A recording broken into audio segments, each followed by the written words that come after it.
backup fighter for this one is going to be Tsarukyan, right? It's a bad Excuse me. decision for him. He has no chances. Like first minutes of the fight, what he's gonna do? Go for the takedowns. Bro, come on. It has to be you next. There's no one else. It's one of the biggest fights the UFC can do. You versus Ilia, if he wins, and I think he's gonna win. It's a gigantic fight. Can imagine me versus Ilia on the White House. Everybody gonna talk about that fight. White House, no White House. Yeah. Who cares? Put it anywhere. Put it in Madrid. Yeah, great fight. Because we are both young, on our prime. Like 50% gonna think I'm gonna win, 50% gonna think Ilia gonna win, and it's gonna be like a massive fight. I ran that by Ian Parker, who said that I should fact check that he doesn't believe that's accurate. Now, I got to tell you, I don't know that it matters from this perspective. Has Tsarukyan been told? Does he have an actual contract? Is he going to get licensed, for example? Is he going to get down to weight, go through a training camp, and fly out like he did once before, Ilia Topuria versus Charles Oliveira? Or is he claiming it, right? Kids used to do this on video games when I was growing up, but it was called dibs. They'd come and they'd put their quarter on the machine. They say, I got dibs. It means that I'm next. And if nobody else has declared... This is where the plot thickens. Arman Tsarukyan, stating he's the backup for Topuria versus Gaethje, sends shockwaves, but the immediate pushback from insiders questions its official status. What truly matters here isn't just a signed contract, it's the intention and the readiness. Is Arman just calling dibs like a kid on a video game, asserting his place, or has Dana White truly given him the nod? The implication is massive. If either Topuria or Gaethje falters, Tsarukyan could be stepping into the biggest fight of his career, potentially challenging for gold. This isn't just talk.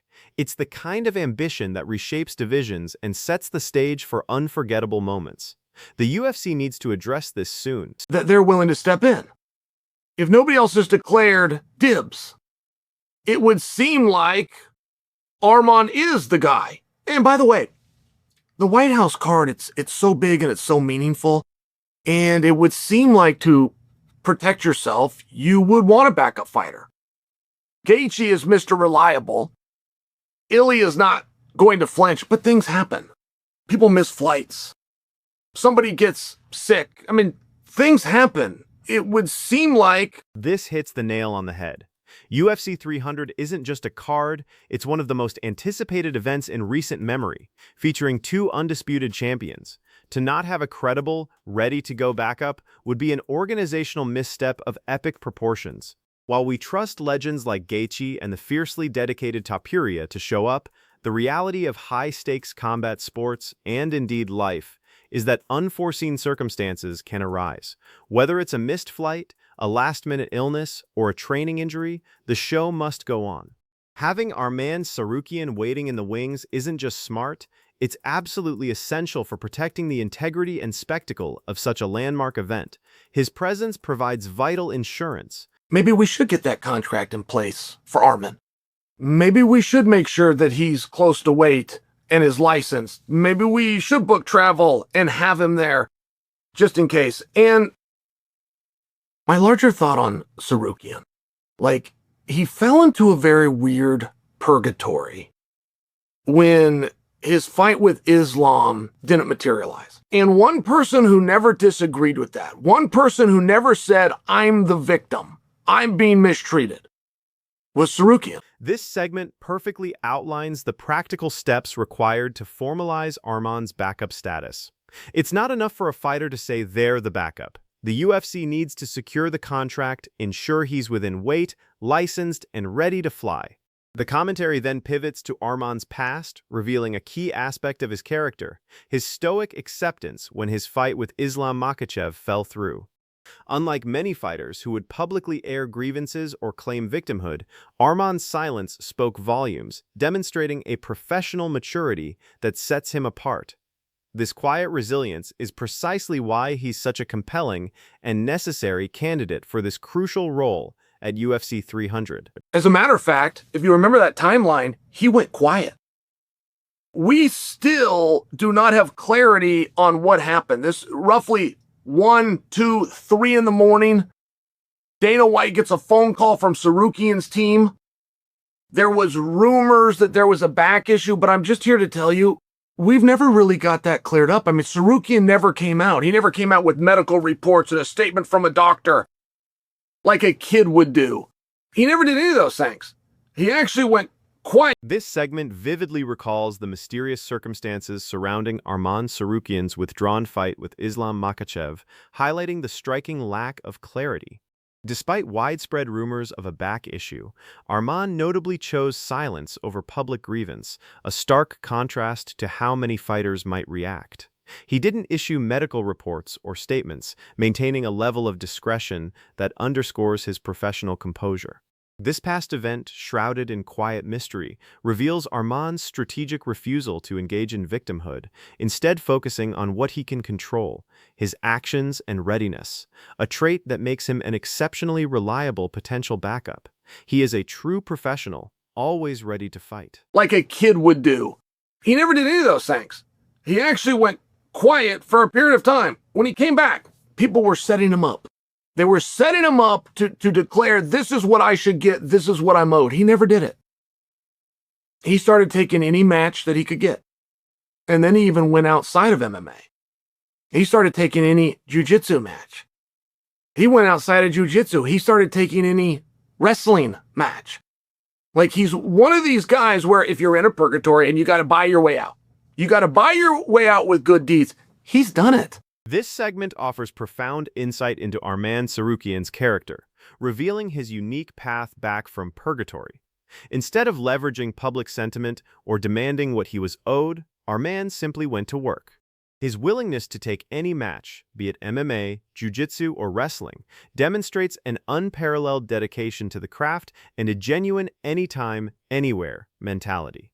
This isn't just about winning, it's about earning respect through relentless action and a consistent display of professionalism. His good deeds have accumulated, building an undeniable case for why he stands out as the ideal candidate for a crucial backup role at UFC 300. His hunger is undeniable. He's done it in spades. And if he says that he's the backup fighter, look, history says, and there's only one exception to this, anybody that's ever been a backup fighter has then got to fight for the title. And there's only one exception to that. Two, if you count Tsarukyan. Because we're talking about him, I'm not counting him, and that was the night with Charles and Ilia. Tsarukyan did not get an automatic title fight, but the division got weird. Ilia comes off the board. They end up doing an interim championship, but that wasn't established yet. This clip highlights a fascinating, almost prophetic pattern within the UFC. The backup fighter often ascends to a title shot. The speaker directly addresses Arman Tsarukyan's unique history as a prior backup for the Charles Oliveira versus Ilia Topuria bout. While Arman didn't immediately get a title fight, the subsequent weirdness in the division, including an interim championship, still kept him firmly in the championship picture. This deep dive into the historical precedent, coupled with Arman's own experience, strengthens the argument for why he is the perfect choice for the UFC 300 backup role. It's not just an opportunity, it's a near guarantee of future gold. Tsarukyan gets put in what we're told is a #1 contenders fight with Dan Hooker. He wins the fight, but then there was the headbutt the day before. Like, there was just things that happened. But one guy who's never complained and never said I'm owed anything and never said I'm a victim was Tsarukyan. He just went to practice. He took opportunities. He said yes when his phone rings. Like, all of that sounds to me like he's the #1 contender. All of that sounds to me like he's the guy who should get dibs if something is to happen between Ilia or Gaethje. This segment highlights Arman Tsarukyan's relentless, uncomplaining drive, even through unpredictable circumstances like his fight with Dan Hooker. Despite the headbutt incident and the typical chaos of fight week, Arman never wavered from his core principle, going to practice, taking opportunities, and saying yes. This consistent, positive approach is what truly establishes him as the #1 contender in spirit, if not always by official decree. The argument that he should get dibs if anything happens between Topuria or Gaethje is powerfully made here, based on a track record of professionalism and readiness that few can match. He's simply earned it. And by the way, if you don't have a backup fighter like that, that would be a very interesting hypothetical. Let's say Ilia doesn't show up to that fight for whatever reason. But let's just say that Ilia doesn't make that fight. That is the very reason that you have an interim champion. If your undisputed champion gets booked and cannot compete, there would be no stronger argument to elevate your interim champion to the undisputed champion. That would be the number one reason. So what would happen in that scenario? This segment unveils a crucial hypothetical that underscores the urgency of having a backup fighter. The potential chaos if an undisputed champion like Ilia Topuria couldn't compete at UFC 300. Without a readily available challenger, the UFC would face an undeniable mandate to elevate the interim champion. This scenario exposes the fragility of a high-stakes main event and emphasizes why Arman Tsarukyan's readiness is so vital. He isn't just a convenient replacement. He's the key to maintaining divisional stability and ensuring the integrity of the championship lineage, a critical role that protects the entire card from disruption. His presence is a safeguard. I think that Arman would then fight Gaethje for the undisputed belt, winner to take on Ilia. Now, this is a problem just for a debate, just for fun. And you can sort that out later, but I don't know that anyone has ever played the hand they've been dealt better than Tsarukyan. And I also think this is at a perfect time where the locker room needs a leader.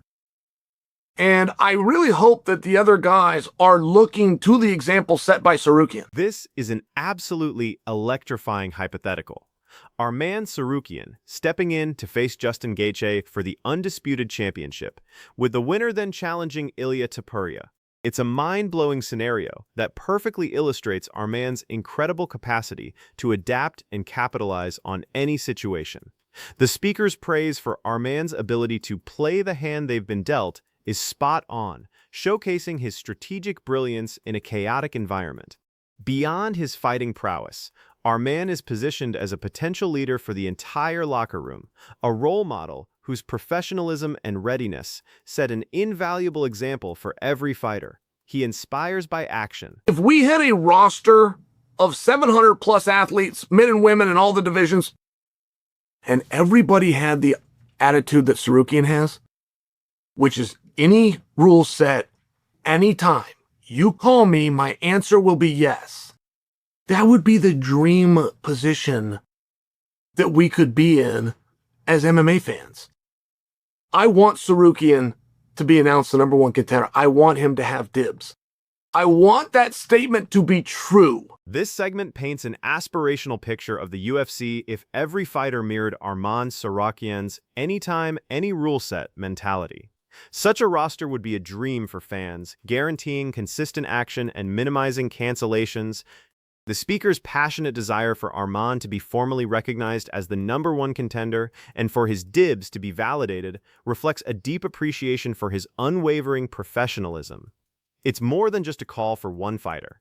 It's a vision for the sport's future, where dedication and readiness are universally rewarded, making Arman a crucial figure in shaping that ideal. His attitude elevates the entire sport. And whether it was accurate at the time that he said it or it's just coming into the universe, let's get behind him. Let's back him up. Let's tell people. Let's spread the rumor. Let's make sure that Tsarukyan is the backup guy should anything happen to Gaethje or Topuria. This powerful closing statement isn't just about reporting news. It's a fervent call to action for the entire MMA community. Regardless of whether Arman Tsarukyan's initial claim was officially sanctioned, the message is clear. The fan base should rally behind him, spreading the rumor and vocally advocating for Arman as the official backup for UFC 300 serves a dual purpose. It acknowledges his unparalleled readiness and character, and it implicitly pressures the UFC to formalize what many believe is already true. This segment transforms passive observation into active endorsement, cementing Arman's place as the undisputed choice for this critical role. Let's make it happen, fight fans.